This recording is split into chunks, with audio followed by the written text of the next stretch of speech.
राधे राधे। आप तो जानते ही हैं, साल का सबसे पावन दिन देव उठनी एकादशी इस बार 1 नवंबर 2025 को पड़ रहा है। यह वही शुभ तिथि है जब भगवान विष्णु अपनी 4 महीने की योग निद्रा से जागते हैं और इसी दिन से पूरे ब्रह्मांड में फिर से शुभ और मंगल कार्यों की शुरुआत होती है। यही वह दिन है जब हम सभी अपने घरों में बड़े प्रेम से तुलसी विवाह करते हैं। कहते हैं कि जब भगवान विष्णु चातुर्मास में विश्राम करते हैं तब कोई भी मांगलिक कार्य नहीं होता, परंतु जैसे ही भगवान जागते हैं, समृद्धि, विवाह और हर शुभ कार्यों का आरंभ हो जाता है। इसलिए मेरे प्रिय साथियों, देव उठनी एकादशी को केवल उपवास का नहीं, बल्कि जागृति, भक्ति और नवशुभारंभ का दिन माना जाता है। अब आइए जानते हैं कि इस दिन तुलसी विवाह की पूजा कैसे करनी चाहिए। सबसे पहले आप अपने घर में एक पवित्र स्थान चुनें, जहां आप रोज तुलसी जी की सेवा करते हैं या कोई स्वच्छ, शांत कोना। वहां जगह को अच्छे से धो पोंछ कर साफ करें। फिर वहां पर एक चौकी रखें और उस पर एक सुंदर पीला या लाल कपड़ा बिछाएं। तुलसी जी के पौधे को उसी चौकी पर रख दें। अगर आपके पास शालिग्राम भगवान है, तो उन्हें तुलसी जी के पास विराजित करें। यदि शालिग्राम नहीं है, तो भगवान विष्णु की तस्वीर रख सकते हैं। अब चौकी के आसपास रंगोली बनाएं। यह मंगल का प्रतीक होता है। अब पूजा का मुख्य भाग आता है, कलश स्थापना। क्योंकि एकादशी के दिन चावल का उपयोग नहीं किया जाता, इसलिए आप सफेद तिल का आसन बनाएं। अब कलश में जल भरें और उसमें डालें सुपारी, सिक्का, हल्दी, तिल और फूल। ऊपर आम के पत्ते लगाकर नारियल रखें। यह कलश भगवान विष्णु का प्रतीक माना जाता है। इसके बाद कलश की पूजा करें। अब आप दोनों हाथ जोड़कर भगवान से प्रार्थना करें, हे प्रभु, आज हम आपके विवाह का आयोजन कर रहे हैं। यदि इस विधि में कोई त्रुटि हो जाए तो हमें क्षमा करें। अब विवाह की पवित्र रस्में शुरू होंगी। सबसे पहले हल्दी की रस्म। थोड़ी सी सूखी हल्दी लें, उसमें दूध मिलाकर पेस्ट बनाएं।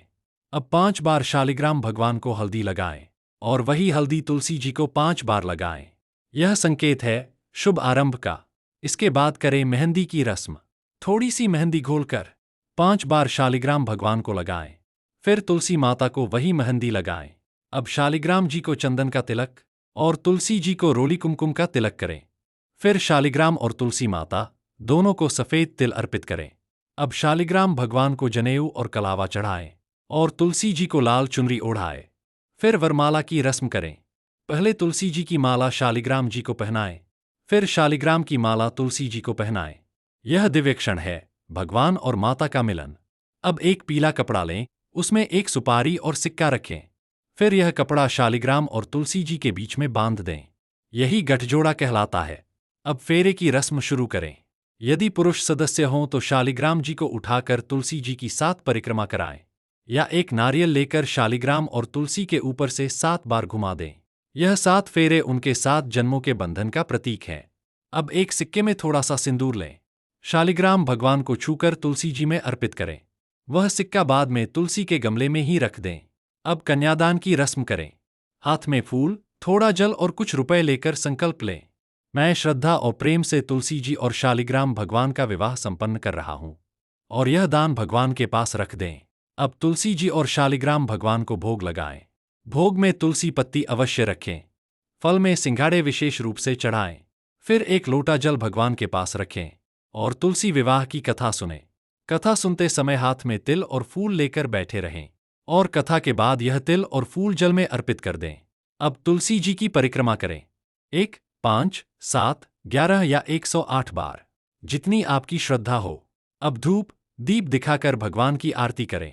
पूजा के बाद लोटे का जल पूरे घर में छिड़क दें या किसी पेड़ में डाल दें। चढ़ाए गए वस्त्र, बर्तन या अन्य सामग्री किसी ब्राह्मण या जरूरतमंद को दान कर दें। यदि शालिग्राम जी आपके घर के हैं, तो तुलसी जी को भी अपने घर रखें। अगर शालिग्राम किसी और के घर से आए थे, तो विवाह के बाद तुलसी जी उन्हें दे दें। तुलसी विवाह न केवल एक धार्मिक अनुष्ठान है, बल्कि यह विवाह सौभाग्य, समृद्धि और प्रेम का प्रतीक है। जो व्यक्ति श्रद्धा और सच्चे भाव से यह विवाह करता है, उसके जीवन में मंगल कार्य, सुख और ईश्वर का आशीर्वाद कभी कम नहीं होता। जय तुलसी माता, जय शालिग्राम भगवान।